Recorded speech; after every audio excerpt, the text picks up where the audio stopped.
전국 기초단체 가운데 소각장이 가장 많은 청주로 수도권 쓰레기가 밀려들고 있습니다.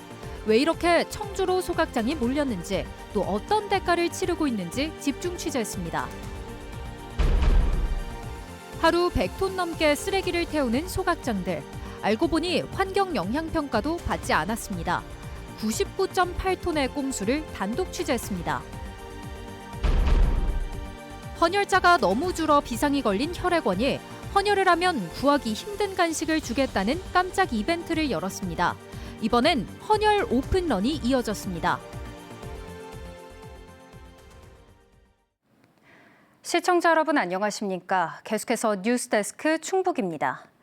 수도권 쓰레기가 청주로 밀려든다는 사실 연일 전해드리고 있는데요. 청주시는 전국 기초단체 가운데 가장 많은 소각업체가 몰려 있습니다. 전국의 그 많은 도시 중에 왜 하필 청주에 소각장이 이렇게 많이 몰리게 된 걸까요? 전유정 기자가 취재했습니다. 청주 북이면의 한 민간 소각장 앞. 덩그러니 놓인 컨테이너 박스가 눈에 띕니다. 주민들이 소각장 굴뚝을 감시하는 주민 감시 초소입니다. 소각장이 들어선 뒤 마을 주민들이 줄초상을 치르듯 암으로 세상을 떠나자 직접 감시에 나섰습니다. 이상하게 검은 연기가 난다. 평상시보다.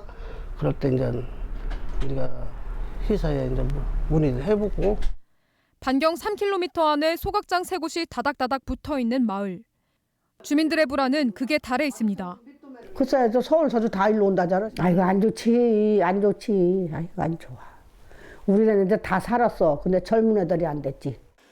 현재 청주시 관내 민간 소각업체는 모두 6곳.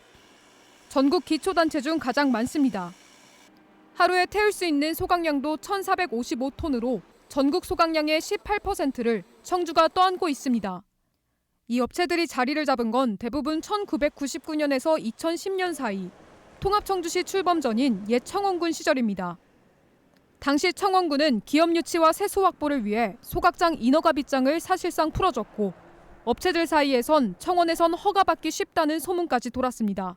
소각장 신설하면서 인허가가 사실 제일 어려운 문제이거든요. 소각업을 하시는 분들, 특히 이제 환경 영향 평가나 이런 것을 대행하는 업체분들, 이런 분들 의견이 다른 지역에 비해서 청원군이 소각장 인허가를 쉽게 받을 수 있는 지역이란. 피해는 고스란히 주민들의 목숨값으로 돌아왔습니다. 2001년부터 16년 동안 북이면에서만 주민 105명이 폐암으로 사망했고 발병률은 전국 평균보다 35%나 높았습니다. 업체는 돈을 벌고 지자체는 세금을 챙겼지만 주민들에게 남은 건 병든 몸뿐입니다. 민간 시설 같은 경우는 주민 지원이나 건강이나 안전에 대한 이런 내용들이 전무해요. 주민들은 그냥 앉아서 피해를 볼 수밖에 없는. 이런 상황에 수도권 쓰레기까지 몰려오자 지역사회의 분노는 임계점을 넘었습니다. 발생지 처리 원칙을 무시한 채 민간 소각시설에 배만 불려주는 작금의 행태는 중앙정부가 자행하는 비윤리적인 행정폭력입니다. 전국 최대의 소각도시라는 오명도 모자라 현재 청주시 오창읍과 강내면에는 소각장 신설 움직임까지 더해지고 있습니다. MBC 뉴스 전유정입니다. 하루에 100톤 넘게 쓰레기를 태우는 이런 소각장들이 환경 영향 평가를 받지 않았다고 하면 믿으시겠습니까? 이 비결은 99.8톤의 꼼수에 있었습니다. 법적 기준인 100톤에서 딱 200kg 모자라게 허가를 받은 뒤 실제로는 규정을 악용해 더 많이 태우고 있었습니다. 김은초 기자가 단독 취재했습니다. 청주 지역 민간 소각업체 6곳 가운데 생활 폐기물을 태울 수 있는 곳은 4곳입니다. 이 중 3개 업체가 올해 수도권 쓰레기만 2만 7천 톤을 반입해 태우기로 계약을 맺었습니다. 수도권 쓰레기로 이 3개 업체가 1년간 벌어들일 돈은 50억 원. 그러나 허가 과정에서 주변 환경 영향을 검증하는 환경 영향 평가를 제대로 받은 곳은 거의 없었습니다. 현행법상 하루 소각량이 100톤을 넘으면 평가 대상인데 업체들은 이 기준을 턱 밑까지 맞춘 겁니다. 실제로 업체 4곳 중 3곳은 하루 소각 허가량을 99.8톤, 93.6톤 등 100톤 미만으로 아슬아슬하게 낮춰 허가를 받았습니다. 유일하게 평가를 받은 한 곳조차 96톤으로 운영을 하다가 나중에 353톤 규모로 증설할 때 평가를 받았습니다. 환경 영향 평가를 받으면 정기적인 사후 모니터링도 받아야 하지만 소규모로 분류된 업체들은 이런 의무조차 없습니다. 문제가 터져야만 확인이 가능한 구조입니다. 조사를 하는 지점을 정하고 조사 횟수도 정하고 예를 들면 배기는 어느 지점에서 측정을 하고 이런 것들 있잖아요. 소규모에 대해서는 그게 법적 의무는 없어요. 허가 용량이 하루 100톤 미만이라도 소각은 100톤을 넘깁니다. 허가량의 130%까지는 더 태워도 법적으로 문제가 없다 보니 100톤 미만으로 허가받고도 실제로는 100톤 넘게 태우는 겁니다. 실제로 90톤급으로 허가받은 청주의 업체 2곳은 지난해 하루 평균 120톤과 118톤을 태웠습니다. 사실상 대형 소각장처럼 운영하면서도 소규모 시설 규제만 적용된다는 비판이 나옵니다. 개인업자가 하게 되면은 이권이 걸려 있다 보니까 암만 해도 더 많이 태우게 되고 약간 불량하게 태우게 되고 유해물질 배출 시설이니까 관리는 모두 다 동일하게 그렇게 가는 게 맞다고 생각을 합니다. 이번 주부터 민간 소각업체 현장 점검에 나선 청주시는 수도권 쓰레기 반입과 처리 과정 전반에 문제가 없는지 살피겠다고 밝혔습니다. MBC 뉴스 김은초입니다.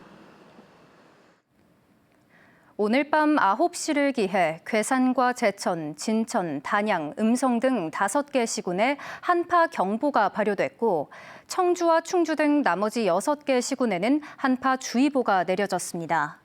내일 아침 최저기온은 영하 16도에서 영하 12도 분포로 오늘보다 3도가량 더 낮겠고 바람이 강하게 부는 곳도 있겠습니다. 특히 중남부 지역에는 내일 새벽까지 1에서 3cm 안팎의 눈이 예보돼 있습니다. 청주 기상지청은 당분간 매서운 추위가 이어지겠다며 빙판길과 도로 살얼음에 각별히 유의해 줄 것을 당부했습니다. 제천시의회가 오늘 본회의를 열고 지난 2017년 발생한 제천 스포츠센터 화재 참사 유족에게 위로금을 지급하는 지원 조례안을 여야 만장일치로 의결했습니다. 제천시는 조만간 부시장을 위원장으로 하는 심의위원회를 구성해 구체적인 위로금 지급 대상과 절차를 확정할 방침입니다. 시의회는 충북도의회의 이딴 부결 끝에 참사 8년 만에 성사된 이번 조례가 유족들의 오랜 아픔을 치유하고 지역사회의 갈등을 봉합하는 계기가 될 것으로 기대했습니다. 대전 충남 통합 추진과 관련해 균형발전 지방분권 충북본부는 오늘 기자회견을 열고 강력한 반대 입장을 밝혔습니다. 전국에서 유일한 충청광역연합의 기능적 통합 추진이 최우선돼야 하며 최대 20조 원 지원과 공공기관 이전 우선권 부여는 균형 발전에 역행하는 위헌적 당근책이라고 비판했습니다. 또 소외된 충북을 비롯한 중부내륙의 발전을 위해 중부내륙 특별법 개정과 충북특별자치도 설치를 전폭적으로 지원할 것을 정부와 정치권에 요구했습니다. 요즘 없어서 못 판다는 간식, 두바이 쫀득 쿠키라고 들어보셨습니까? 이 헌혈자가 너무 줄어 비상이 걸린 충북 혈액원이 헌혈을 하면 이 쿠키를 주겠다는 이벤트를 열었더니 사람들이 몰려들었습니다. 이 피를 모으기 위해 인기 간식까지 동원한 현장, 김주혜 기자가 다녀왔습니다. 청주 시내의 한 헌혈의 집. 대기실 빈자리를 찾기 힘들 정도로 사람들이 북적입니다. 한산했던 2주 전과는 공기부터 달라졌습니다. 사람들을 불러 모은 건 다름 아닌 홍보 문자 한 통. 헌혈을 하면 요즘 없어서 못 판다는 두바이 쫀득 쿠키를 준다는 소식에 헌혈에 소극적이던 젊은 층이 몰렸습니다. 갑자기 헌혈 관련된 문자가 와서 보니까 2.9 나눠준다고 해가지고 바로 예약하고 왔습니다. 자녀를 위해 혹은 호기심에 직장인들까지 시간을 쪼개 헌혈의 집을 찾았습니다. 제가 오늘 헌혈이 처음인데 아들이 2.9를 먹어보고 싶다 그래서 제가 같이 동행해서 와서 처음 헌혈하게 되었습니다. 일하다가 왔어요. 문자가 갑자기 두바이 떡을 준다 해갖고 또 아이들한테 또 원하는 거니까 아이들이 그래갖고 부랴부랴 왔습니다. 평소엔 10분이면 헌혈을 하러 들어갈 수 있지만 많은 대기 인원 탓에 시민들은 20여 분 넘게 기다리고 있습니다. 겨울철을 맞아 혈액 수급이 뚝 떨어지자 충북 혈액원이 꺼내든 비장의 카드. 혈액원에 근무 중인 직원이 카페를 운영하는 지인을 통해 귀한 물량을 확보했습니다. 평소보다 한 2배에서 3배 정도 많은 인원이 예약을 해주셨고 예약을 안 하고도 사실은 조금 더 많이 오신 편이세요, 평소보다. 반짝 특수에도 혈액 수급은 여전히 비상입니다. 충북의 혈액 보유량은 4.51분으로 적정치인 5일분에 미치지 못했고 특히 수요가 많은 O형은 3.41분까지 뚝 떨어진 상태입니다. 방학과 한파로 활동이 줄어든 데다 이른 독감 유행까지 겹친 탓입니다. 무엇보다 코로나19 이전 연간 3만 건을 넘었던 충북 지역 10대 헌혈 건수가 2만 건 수준으로 주저앉은 게 뼈아픈 대목입니다. 충북혈액원은 이번 이벤트의 성공을 발판 삼아 젊은 층의 취향을 저격하는 맞춤형 전략을 준비할 예정입니다. MBC 뉴스 김주혜입니다. 성탄절에 외할머니를 살해한 30대 손자가 구속 상태로 재판에 넘겨졌습니다. 청주지검 충주지청은 존속살해 혐의로 38살 남성을 구속 기소했습니다. 이 남성은 지난달 25일 충주시 교현동의 한 아파트에서 함께 살던 80대 외할머니를 둔기로 살해한 혐의를 받고 있습니다.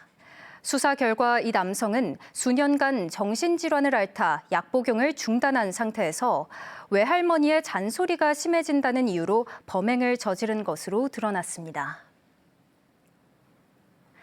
청주시가 전국 최초로 시행 중인 개인 용기 포장 주문 보상제 참여 매장이 대폭 늘어납니다.